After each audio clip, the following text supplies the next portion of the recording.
మధురం మధురం నీ వాక్యం నా త్రోవకు దీపం నీ వాక్యం. యేసు నామములో మీకు శుభములు సమృద్ధిగా కలుగునుగాక. మధురం నీ వాక్యం అనే కార్యక్రమానికి స్వాగతం. ఈరోజు మనం శాపం నుండి దీవెనలోనికి అనే అంశం 17వ భాగం ధ్యానించుకుందామండి. మధురం మధురం నీ వాక్యం నా త్రోవకు దీపం నీ వాక్యం. ఈరోజు దేవుని దీవెనల క్రింద ఉన్నవారు పొందు దీవెనలు అనే అంశాన్ని ధ్యానించుకుందాము. మరి ఇప్పటి వరకు శాపం నుండి దీవెనలోనికి మనం ధ్యానించుకుంటున్నాం కదా, ఎవరెవరు శాపాలు పొందుతారు అని. కనుక అవన్నీ విడిచిపెట్టి దేవుని యొక్క ఆజ్ఞల ప్రకారం మనం జీవించాలండి. దీవెనలు పొందడానికి ఒకే ఒక మార్గం ఏంటంటే దేవుని యొక్క ఆజ్ఞల్ని పాటించాలి. లూకా సువార్త 1వ అధ్యాయంలో 6వ వచనం, అది జకరియా కుటుంబంతో ప్రారంభమవుతుందండి. లూకా తన సువార్తని జకరియా కుటుంబంతో ప్రారంభిస్తాడు. జకరియా ఎలిజబెత్ అమ్మలు దేవుని దృష్టిలో నీతిమంతులై దేవుని ఆజ్ఞలకు లోబడి జీవించిరి. ఇదొక్క మాట మనం పాటించాలండి.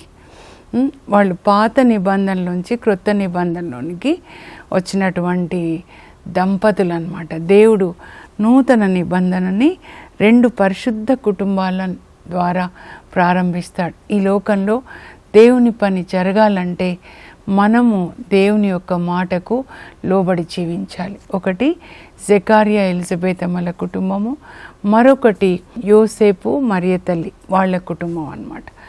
దేవుడు ఏది చెప్తే అది చేశారనమాట. దేవుని ఆజ్ఞల ప్రకారం మనం జీవిస్తే మనం దీవెనలు పొందుతామన్నమాట. పాత నిబంధనలో అయితే ద్వితీయోపదేశకాండ 28లో దేవుని ఆజ్ఞలను పాటించువారు ఈ దీవెనలు పొందుతురు. ఈ క్రింది దీవెనలన్నీ కూడా వాళ్ళ తల మీదకి వస్తాయి అని చెప్పి రాస్తారనమాట. మోషే రాస్తాడు, ప్రభువు మీ పొలాల్ని దీవిస్తారు, మీ పంటని దీవిస్తారు, మీ చేతి పనులన్నీ కూడా ఆయన ఆశీర్వదిస్తారు, మీ భోజనాన్ని ఆశీర్వదిస్తారు. అలాగే మీరు ఎక్కడ అడుగు పెడితే అక్కడ ఆశీర్వాదము దేవుడు కుమ్మరిస్తారు. When you step in you will be blessed, when you step out you will be blessed. నేను ఇప్పుడు దివ్యవాణిలోకి అడుగు పెట్టినప్పుడు దివ్యవాణి ఆశీర్వదించబడుతుంది, బయటికి వచ్చినప్పుడు ఆశీర్వదించబడుతుంది, ఎవరింటికి వెళ్తే ఆశీర్వదించబడుతుంది అన్నమాట.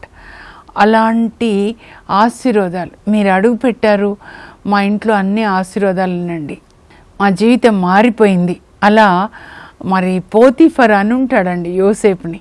ఆదికాండం 39వ అధ్యాయం చదివితే దేవుడు యోసేపుని బట్టి అతని యజమానుడైన పోతీఫర్ని ఆశీర్వదించారు. యోసేపు పొలానికి వెళ్తే అక్కడ ఆశీర్వాదం, గొర్రెలు కాస్తుంటే అక్కడ ఆశీర్వాదం, ఇంట్లో ఉన్నప్పుడు పని చేస్తుంటే అక్కడ ఆశీర్వాదం అన్నమాట. పోతీఫర్ పొలము, పుట్ర ప్రతి ఒక్కటి కూడా యోసేపుని బట్టి ఆశీర్వదించబడ్డాయన్నమాట. అక్కడ ఒక నీతిమంతుడు ఉన్నాడు, ఆ నీతిమంతుని వలన అతని యజమానుడు ఆశీర్వదించబడ్డాడు. అది గమనించి పోతీఫరు మరి యోసేపుకి ఇంటి పెత్తనం అంతా ఇచ్చేస్తాడనమాట. అది మంచి సాక్ష్యం అండి. క్రైస్తవులని చెప్పబడే వాళ్ళకి, పిలువబడుతున్న వాళ్ళకి, మీరు ఎక్కడ ఉన్నా కూడా, మీరు ఎక్కడున్నారో మీ ఊరు, మీ నైబర్స్ అందరూ కూడా ఆశీర్వదించబడాలన్నమాట. వాళ్ళకి ఆశీర్వాదాలు వస్తాయి, మీ నీతిని బట్టి వాళ్ళు ఆశీర్వదించబడతారనమాట. సో దీవెన క్రింద ఉన్న వాళ్ళు ఎప్పుడు కూడా వాళ్ళు ఆశీర్వాదం పొందడమే కాదు, ప్రక్కన వాళ్ళు కూడా ఆశీర్వాదం పొందుతారనమాట. ఇంకా ఎప్పుడు వాళ్ళు శాంతి, సంతోషం, సమాధానం, మంచి ఆరోగ్యాన్ని కలిగి ఉంటారండి. నీరు కట్టిన తోటలాగా కలకల్లాడుతూ ఉంటారు అని ఉంటుంది. నాకు చాలా ఇష్టమైన మాట. యెషయా 58లో 6-7 వచనం నుంచి చదివితే, మీరు ఆకలేని వాళ్ళకి అన్నం పెట్టినప్పుడు, బట్టలు లేని వాళ్ళకి బట్టలు ఇచ్చినప్పుడు, రోగులను పరామర్శించినప్పుడు, మీ రక్త సంబంధులకి సహాయం చేసినప్పుడు, మీ తోడబుట్టిన వాళ్ళకి. యోసేపు మరి ఆయన గవర్నర్ అయినప్పుడు ఆయన తోడబుట్టిన అన్నయ్యల్ని, వాళ్ళ కుటుంబాలు, తమ్ముడు, నాన్నని చూసుకుంటాడండి. మీ రక్త సంబంధులకి సాయం చేసినప్పుడు అప్పుడు దేవుడు మనల్ని ఆశీర్వదిస్తారంటే, ఎలా ఆశీర్వదిస్తారంటే, దేవుని కృప ప్రాతంకాల సూర్యుని వలె మీపై ప్రకాశిస్తుంది. మీరు వాక్యాన్ని మెల్లగా చదువుతూ ధ్యానించాలండి. ధ్యానించినప్పుడు ప్రాతంకాల సూర్యుడు, ఉదయము సూర్యుడు ఎలా ఉంటాడు, తర్వాత ఆయన ఇంటెన్సిటీ అంటే ఆ సూర్యుని యొక్క కాంతి పెరుగుతూ ఉంటుంది అన్నమాట. అలా దేవుని కృప మనకి దినదినము కూడా పెరుగుతూ ఉంటుంది. మన గాయాలు తొందరగా మానుతాయంట. మన ప్రార్థన దేవుడు ఆలకిస్తారు. దేవుని సన్నిధి మీ ముందుగా నడిచి మీకు జయాన్ని ఇస్తుందంట. కానీ దుష్ట పనులు చేసే వాళ్ళకి ఎట్లా తెలుసా, దుష్టుడు వెనకాలండి ఊహించని సమయంలో ఆ వ్యక్తులను నాశనం చేస్తాడు. కానీ దేవుని ఆజ్ఞలకి లోబడి జీవించే వాళ్ళ ముందు దేవుని సన్నిధి. మోషేతో దేవుడు చెప్తారు, నాకు చాలా ఇష్టం అండి, నిర్గమకాండం 33:14 అన్నమాట. నా సన్నిధి నీకు ముందుగా నడుస్తుంది, నీకు జయాన్ని ఇస్తుంది. మీరు ఎక్కడికి వెళ్ళినా ఈ వాగ్దానాలు ఎత్తి పట్టాలి. అయితే ఆజ్ఞలు పాటించిన వాళ్ళకే వాగ్దానాలు నెరవేరుతాయండి, అందరికీ కాదనమాట. అట్లా మీరు ఇంకా ఇస్సాకుని చూసినట్లయితే ఎంత నీరు కట్టిన తోటలాగా కలకల్లాడుతూ వాళ్ళిద్దరూ ఎంత ప్రేమగా ఉంటారు, ఇస్సాకు రిబేకా అన్నమాట. పాత నిబంధనలో 24వ అధ్యాయం నుంచి దాదాపు 27 వరకు అన్నమాట. చక్కగా ఉంటుంది. ఎక్కువ నాకు ఇష్టంగా చదువుకుంటా అన్నమాట. ఇది ఇస్సాకు రిబేకాని తన భార్యను చేసుకొని ఆమెని కాలు కింద పెట్టకుండా చూసుకున్నాడంట. మగవాళ్ళకి చెప్తున్నాను, మీ భార్యలను అట్లా చూసుకోవాలి. అప్పుడు రిబేకా కూడా తల్లి ప్రేమను అందించిందంట భర్తకి. అమ్మ ఎలా వండి పెట్టేది, అమ్మ ఎంత ప్రేమగా ఉండేది, ఎదురు చూస్తూ ఉంటుంది. అలాంటి ప్రేమ, అమ్మ ఏమి ఆశించని ప్రేమ అండి. భార్య ఆశిస్తుంది కానీ అమ్మ ఏది ఆశించదు. త్యాగమైన ప్రేమ, కడుపు చించుకొని పిల్లల్ని కానీ పాలిచ్చి పెంచిన తల్లి. ఆ తల్లి ప్రేమని దేవుడు మరి తన ప్రేమతో పోలుస్తారు. ఒకని తల్లి ఎలా ప్రేమిస్తుందో నేను మిమ్మల్ని అలా ప్రేమిస్తాను. తండ్రి ప్రేమతో పోల్చలేదు, తల్లి ప్రేమతో పోల్చారనమాట. యెషయా 66:12లో. ఇస్సాకు రిబేకాల దగ్గరికి వద్దామండి. దీవెనల క్రింద ఉన్నవాళ్ళు అనురాగంగా ప్రేమగా కాలు కింద పెట్టకుండా చూసుకుంటాడు. అది దేవుని యొక్క కృప అండి. దేవుని కృప ఎవరి మీద ఉంటుందో, ఏ కుటుంబంలో ఉంటుందో, ముందు సైన్ ఏంటంటే వాళ్ళిద్దరూ చాలా ప్రేమగా ఉంటారు, భార్యాభర్తలు. ఆ తర్వాత వాళ్ళిద్దరూ కూడా అత్తమామల్ని, అంటే కోడలు తన అత్తమామల్ని, కొడుకు తన తల్లిదండ్రుల్ని ప్రేమగా చూసుకుంటాడు. అది దీవించబడిన ఇల్లు. ఇద్దరి మధ్యలో సమాధానం లేదు, పోట్లాటలు, తల్లిదండ్రుల్ని లెక్క చెయ్యరు, అశ్రద్ధ చేస్తారు. అది సైతాను యొక్క అధికారం ఉన్న ఇల్లు అన్నమాట. ఎందుకంటే సైతాను దొంగిలించడానికి, హత్య చేయడానికి, నాశనం చేయడానికి వస్తాడు. ఏం దొంగిలిస్తాడండి? ఇంట్లో శాంతి, సమాధానం, ప్రేమ అన్నీ దొంగిలిస్తాడు. ఆ ఇంట్లో సమాధానం ఉండదు, శాంతి ఉండదు, ప్రేమ ఉండదు. అది డబ్బులుండి ఆ ప్రేమ లేకపోతే అది దేవుని ఇల్లా అండి? ఎందుకు చెప్పండి? కానీ ఇస్సాకు రిబేకాలు అట్లా కాదు. ఇస్సాకు రిబేకాని కాలు కింద పెట్టకుండా చూసుకున్నాడు. మరి రిబేకా ఏం చేసింది? రిబేకా తన మామగారిని కాలు కింద పెట్టకుండా చూసుకుంది. పెద్ద తాతయ్య అవుతాడు అబ్రహాము. ఆయన వయస్సు ఈ అమ్మాయి వచ్చేసరికి కోడలుగా 140 సంవత్సరాలు అన్నమాట. వద్దు మామయ్య, మీరు కాళ్ళు కింద పెట్టద్దు, తాతయ్య అని పిలిచి ఉంటుంది అన్నమాట. ఆమె తన మామగారిని చూసుకుంటుంది కాలు కింద పెట్టకుండా. దేవుడు ఏం చేశారు? ఆమె భర్త ఆమెను అలా చూసుకునేలాగా చేశారు. అర్థమవుతుంది కదా? అందుకే బైబిల్ ట్రూత్స్ని మనం డీప్గా చదువుకోవాలండి. నీవు చేసినట్లే నీకు చేయబడుతుంది. నువ్వు ఏ కొలతతో కొలుస్తావో అదే కొలతతో నీవు కూడా కొలవబడతావు. ఆ తర్వాత 26వ అధ్యాయానికి మీరు రండి. ఇంకా అక్కడ మరి దేవుడు ఫిలిస్తీయ దేశంలో ఉంటాడు, గెరార్లో అన్నమాట. ఇస్సాకు దేవుడు ప్రత్యక్షం అవుతాడు. కానీ ఆ సమయంలో ఇస్సాకు ఏమనుకుంటాడంటే, కరువు వచ్చినప్పుడు మా నాన్న ఐగుప్తుకి వెళ్ళాడు కదా, నేను కూడా అలా వెళ్దాము, ఇక్కడ ఫిలిస్తీయ దేశంలో ఆయనకి కంఫర్టబుల్గా ఉండదన్నమాట, బాగాలేదు కనుక వెళ్ళిపోవాలనుకుంటాడు. కానీ దేవుడు ప్రత్యక్షమై, నువ్వు ఇక్కడే ఉండు, ఇక్కడే నేను ఆశీర్వదిస్తాను. దేవుని మాట ప్రకారం అక్కడే ఉంటాడండి. ఇంకా దేవుడు చెప్తారు, మీ నాన్న అబ్రహాము నా మాట పాటించాడయ్యా, అందుకని నేను ఆశీర్వదిస్తాను. చూడండి, తల్లిదండ్రులు దేవుని ఆజ్ఞని పాటించినప్పుడు పిల్లలు 1000 తరాలు దీవించబడతారండి. అబ్రహామే సాక్ష్యం అన్నమాట. ఇప్పుడు ఇజ్రాయెల్ దేశం అంటే ఒక్క అబ్రహాం పిల్లలే వాళ్ళు, ఒక్క తండ్రి నుంచి వచ్చిన వాళ్ళు అన్నమాట. ఎన్ని ఆశీర్వాదాలండి మనందరికైతే. బైబిల్ గ్రంథం, యేసుప్రభు ఆ వంశంలోంచి వచ్చాడు, పేతురు, అపోస్తులు అక్కడి నుంచి వచ్చారు, అబ్రహాం దగ్గర నుంచి. ఎన్ని ఆశీర్వాదాలు చూడండి, ప్రపంచమే ఆశీర్వాదాలు పొందింది. నేను ఆశీర్వదిస్తాను, నీ ద్వారా భూలోకంలో ఉన్న వంశాలన్నిటినీ నేను ఆశీర్వదిస్తాను. అంటే యేసు ప్రభు అబ్రహాం కుటుంబంలో పుట్టాడనమాట. ఎన్ని దీవెనలు చూడండి. మీ నాన్న నా ఆజ్ఞలు పాటించాడు కనుక నేను ఆశీర్వదిస్తాను. మీ పిల్లల్ని ఆశీర్వదించండి ఆశీర్వదించండి అని అడగకుండా, అడిగితే తప్పులేదు, కానీ మీరు ముందుగా దేవుని ఆజ్ఞలు పాటించండి. కూర్చొని మీ పిల్లలకి దేవుని ఆజ్ఞలు బోధించండి. తోబితు గ్రంథం 4వ అధ్యాయం చదవండి. కొడుకుని కూర్చోబెట్టి తోబితు అన్నీ బోధిస్తాడనమాట. అలా మనం బోధించాలి వాళ్ళకి. మనం పాటిస్తున్నప్పుడు వాళ్ళు కూడా పాటిస్తారు కదా. ఆ తర్వాత అక్కడే ఉంటాడు, నువ్వు ఇక్కడే ఉండయ్యా, నేను ఆశీర్వదిస్తాను, నీకు ఇక్కడ ఎవరు హాని చేయరు, ఫిలిస్తీన్లు నీకు హాని చేయకుండా నేను కాపాడుతాను కదా, నా కంటి పాపలాగా కాపాడుతాను. దేవుని ఆజ్ఞల్ని పాటించే వాళ్ళని దేవుడు తన కంటి పాపలాగా కాపాడతారు, తన రెక్కల నీడలో కాపాడతారండి. సింహాల బోనైతే భయమా, దేవుడు కాపాడతారు. సింహాల నోళ్ళని మూయించాడు తన దూతను పంపించి. అలాంటి గొప్ప దేవుడు. అగ్ని గుండం అయితే భయమా, అది చూపిస్తారు దేవుడు, ఇలా కాపాడుతాను నా ఆజ్ఞలు పాటించేవాళ్ళని. ఇంకా ఆ ఫిలిస్తీయ దేశంలో దేవుడు చెప్పారు కదా అని విధేయించి, వీళ్ళ బ్లడ్ ఏంటంటే అబ్రాహాము, ఇస్సాకు, యాకోబులది దేవుని మాటకి విధేయిస్తారండి. వాళ్ళకి ఎన్ని కష్టాలైనా రాని, నా శరీరానికి ఏది సుఖమో అదే చేస్తా నేను, నా ఇష్టము, అది సైతాన్ రాజ్యం. దేవుని చిత్తం మనం చేయాలి. అది ఏంటి అని కాదు, మనకి కష్టంగానే ఉంటుంది శరీరానికి. శరీరాన్ని దేవుని చిత్తానికి లోబడేటట్లు నలగొట్టుకోవాలన్నమాట.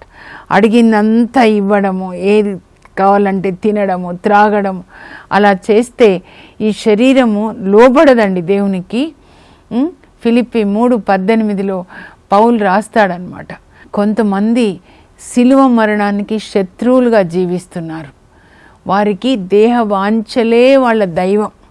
ఏం తినాలి, ఏం త్రాగాలి, ఏం ధరించాలి, ఎక్కడ సుఖం ఉంటుంది, ఏ దేశానికి వెళ్తే సుఖంగా ఉంటాము, అట్లా అన్నమాట. కానీ తుదకు నరకమే వారికి నివాసం అవుతుంది. ముందులో నాకు అర్థం కాలేదు. శిలువ మరణానికి శత్రువులు అంటే ఏంటి, ఏం చెప్తున్నాడు పౌలు అంటే, సిలువ వేసుకోవాలి మన శరీర వాంఛల్ని. యేసుప్రభు ఎలా సిలువ వేసుకున్నాడు శరీరం, మన శరీరంలో పుట్టే వాంఛలు, ఇది తిను, ఇది త్రాగు, ఇది ధరించు, ఈ సెల్ ఫోన్, ఇది, వాటిని ఏం చేయాలి, మనం వాటిని సిలువ వేసుకోవాలి.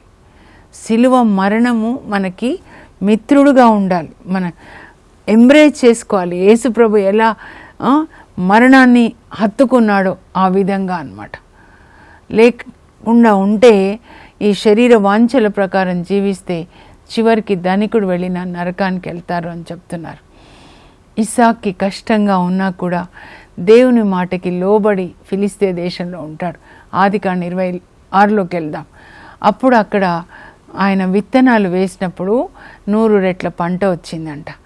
దేవుడు అతన్ని దీవించారు.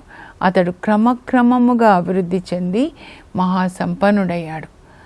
దేవుని మాటకి లోబడినప్పుడు మీరు విత్తనాలు వేస్తే, అంటే ఏ బిజినెస్ చేసినా దేవుని మాటకి లోబడినప్పుడు మీకు జయం కలుగుతుందండి. మీరు క్రమక్రమంగా అభివృద్ధి చెందుతారు. కానీ సైతాన్ రాజ్యంలో ఉన్న వాళ్ళు చీకటి పనులు చేస్తూ పొలాలు ఆక్రమించుకొని ఒక జీరో లెవెల్లో ఉన్నవాళ్ళు ఒక్కసారి కోటీశ్వర్లు అయిపోతారు, ఒక్కసారి పడిపోతారు కూడా. అది మనకొద్దు. అన్ని మంచి కానుకలు పరలోకం నుంచి వస్తాయి. యాకోబు పత్రిక 1:17 దేవుని నుంచి మనం పొందాలి ఆశీర్వాదాలు. కానీ ఈ చీకటి రాజ్యంలో, చీకటి దారుల్లో అవినీతి పనులు చేస్తూ పొందినటువంటి ఆస్తులు, కట్టుకున్న ఇల్లు మనకి అది సమాధానం ఉండదండి. దయ్యాలు తిరుగుతూ ఉంటాయి అన్నమాట ఆ ఇంట్లో, అలాంటి ఇంట్లో. కానీ దేవుని సన్నిధి ఉండాలి మన ఇంట్లో. విత్తనాలు వేస్తుంటే ఇస్సాకుతో దేవుడు ఉన్నారు కాబట్టి పొలాన్ని దీవించారనమాట, గొర్రెల్ని దీవించారు, అన్నీ దీవించారు. అంత ఇద్దరు తల్లిదండ్రులు భార్యాభర్తలు ప్రేమగా ఉన్నారు. ఆ తర్వాత పిల్లల్ని కూడా ప్రేమగా పెంచుతారు చివర్లో తప్ప దీవించే టైంలో. ఇంకా మనం చూస్తే అక్కడ ఈయన మహాసంపన్నుడైపోయాడు ఫిలిష్తీయ దేశంలో. ఆ రాజు అబీమెలెకు రాజు వెళ్ళగొడతాడు, నువ్వు ఇక్కడ వచ్చి మునగాడైపోయినావయ్యా, ఇక్కడి నుంచి వెళ్ళిపో అని చెప్పి వెళ్ళిపోతాడండి. ఇంకా చివరికి ఆ లోయలోకి వెళ్తాడు. అక్కడ కూడా మరి పంట పండుతుంది, బావులు తవ్వుతూ ఉంటే నీటి ఊటలు జలలు పుట్టాయి. నీటి ఊటలు జల పుట్టింది అంటే దేవుని యొక్క ఆత్మ, దేవుని ఆశీర్వాదాలు అన్నమాట. చివరికి ఆయన బేర్షబాకి వెళ్ళిపోతాడు.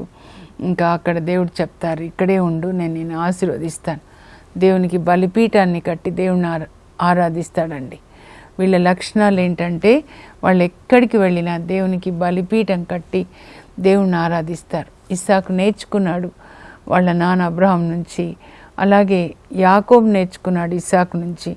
ఎక్కడికి వెళ్ళినా ముందు దేవునికి బలిపీఠం కట్టడం. ఇప్పుడు మన హృదయమే బలిపీఠంగా ఉండాలి.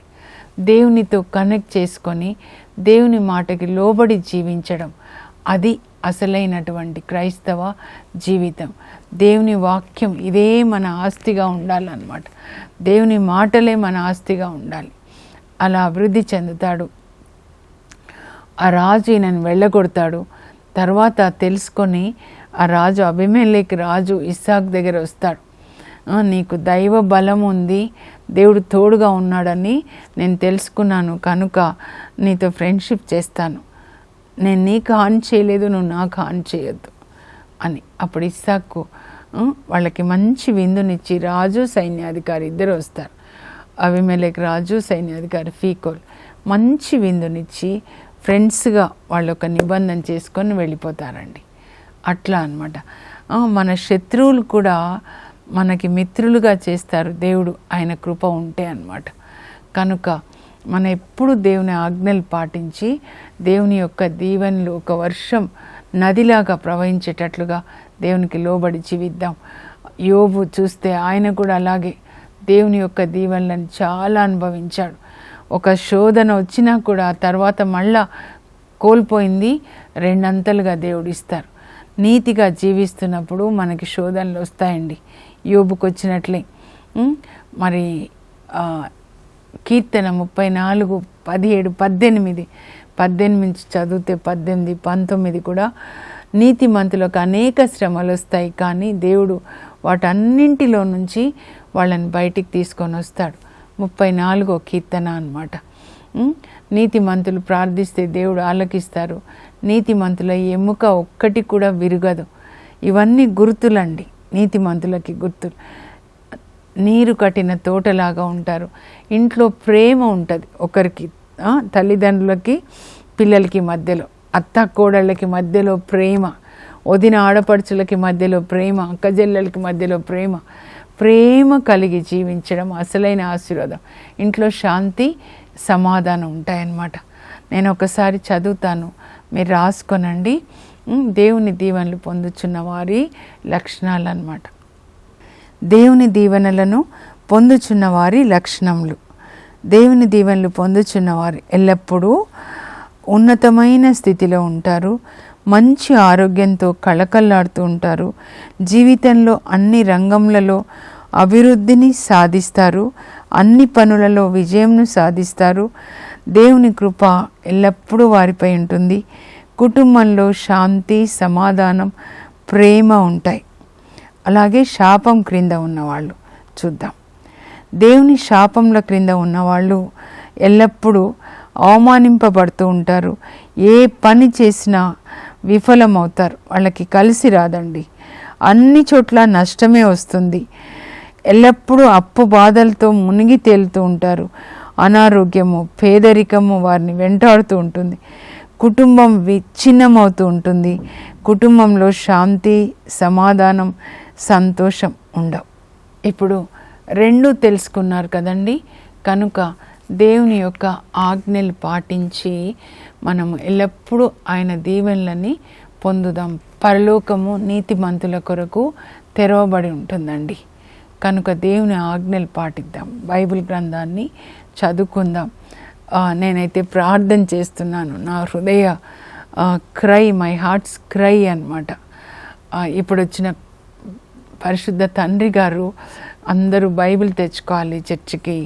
ఆ తర్వాత కుటుంబంలో కుటుంబ ప్రార్థన చేసుకోవాలి. తల్లిదండ్రులు పిల్లలకి దేవుని వాక్యాన్ని బోధించాలి.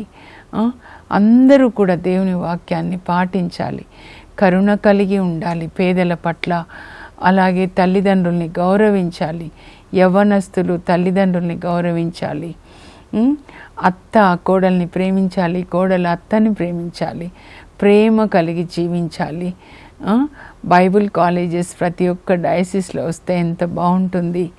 అలాగే మనకు కూడా వాక్యాన్ని బోధించడానికి ద్వారాలు తెరిస్తే ఎంత బాగుంటుంది. మరి ఫ్రైడే స్త్రీలకి ప్రత్యేకంగా ప్రార్థన ఉంటుంది అన్నమాట. స్త్రీల కూడికలు వేరే చర్చెస్లో అవుతాయి. విమెన్స్ కాన్ఫరెన్స్ అన్నమాట. అలా మనకు కూడా పెడితే బాగుంటుంది. ఎందుకంటే కుటుంబంలో స్త్రీలు పడే బాధలు, అలాగే ఒక తల్లి పిల్లల్ని ఎలా వాక్యంలో పెంచాలి. సామెతలు 31:10 నుంచి ఉంటుంది కదండి. ఆదర్శ గృహిణి ఇచ్చట లభిస్తుంది, ఆమె పగడముల కంటే విలువైనది, ఆమె వేకునే లేచి ప్రార్థన చేసి, ఆ మాట లేదు నేను పెడుతున్నాను, తన కుటుంబానికి భోజనాన్ని తయారు చేసుకుంటుంది, కష్టపడి పనిచేస్తుంది, విజ్ఞాన వాక్కులు పలుకుతుంది, మృదువుగా మాట్లాడుతుంది, పేద సాధలకు దాన ధర్మాలు చేస్తుంది. ఆమె మరి దేవుని పట్ల భయభక్తులు కలిగి ఉంటుంది. అందచందములు నిలుచునవి కాదు, కానీ దేవుని పట్ల భయభక్తులు గల మహిళ మెచ్చుకోదగినది. అలాంటి మహిళను చూసి ఆమె కుమారులు ఆమెను కొనియాడతారు, ఆమె భర్త ఆమెని పొగడతాడంట. వివేకవంతులైన ఇల్లాళ్ళు చాలామంది ఉన్నారు, కానీ వాళ్ళందరిలోకి నీ ఉత్తమరాలివి, you are the best one అని చెప్పి.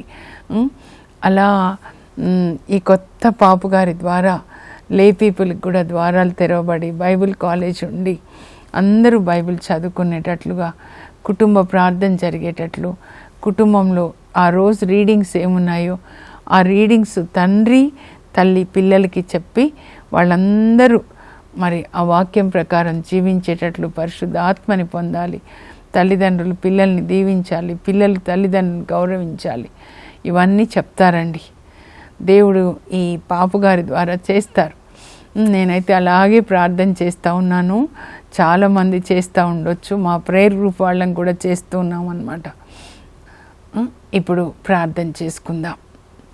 పరలోకపు మా తండ్రి, మీ పరిశుద్ధ నామమునకు స్తోత్రం కలుగును గాక. ప్రభా, మేము మీ ఆజ్ఞల ప్రకారం జీవించేటట్లుగా మాకు సహాయం చేయండి ప్రభా. అబ్రహాము, ఇస్సాకు, యాకోబులు ప్రభా, వాళ్ళు మీరు చెప్పినట్లుగా చేశారు కనుక మీరు వాళ్ళని అన్ని విధాల్లో ఆశీర్వదించారు. వారిని అనేకులకు ఆశీర్వాదకరంగా మార్చారు. మమ్మల్ని కూడా ఆ విధంగా మార్చండి ప్రభా. మీరు మాకిచ్చిన పరిశుద్ధ తండ్రి గారు పోప్ లియో 14 గారిని బట్టి వందనాలు ప్రభా. నాయనా అయ్యా, అతని ద్వారా మరి మీ రాజ్యం ప్రపంచంలో స్థాపించబడను గాక. మీ జ్ఞానం దయచేయండి, మీ కాపుదల దయచేయండి. మరి రోమ్లో ఉన్న కార్డినల్ తండ్రులందరినీ ఆశీర్వదించండి. ప్రేమ ఐక్యత కలిగి మేమందరం ఆదిమ సంఘంలాగా పనిచేసేటట్లుగా అపోస్తులు చెప్పినట్లుగా ఆదిమ సంఘం ఎలా లోబడి జీవించారో, ఒకే మనసు ఒకే హృదయం, మేమంతా మీ శరీరంలో భాగాలు కనుక అందరం కలిసి పనిచేసేటట్లు సహాయం చేయండి ప్రభా. మా దేశంలో నాయనా మీరు సమాధానం దయచేయండి, మాకు పాకిస్తాన్కి మధ్యలో సమాధానం దయచేయండి ప్రభా. మీకు శాంతి కలుగును గాక అని చెప్పారు.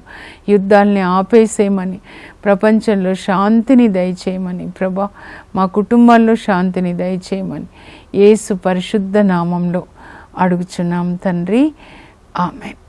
పరిశుద్ధ గ్రంథాన్ని పఠించి పాటించే కృపని దేవుడు మీకు దయచేయుదురుగాక. ఆయన కృప నిరంతరము మీకు తోడైండునుగాక. God bless you. Have a blessed day.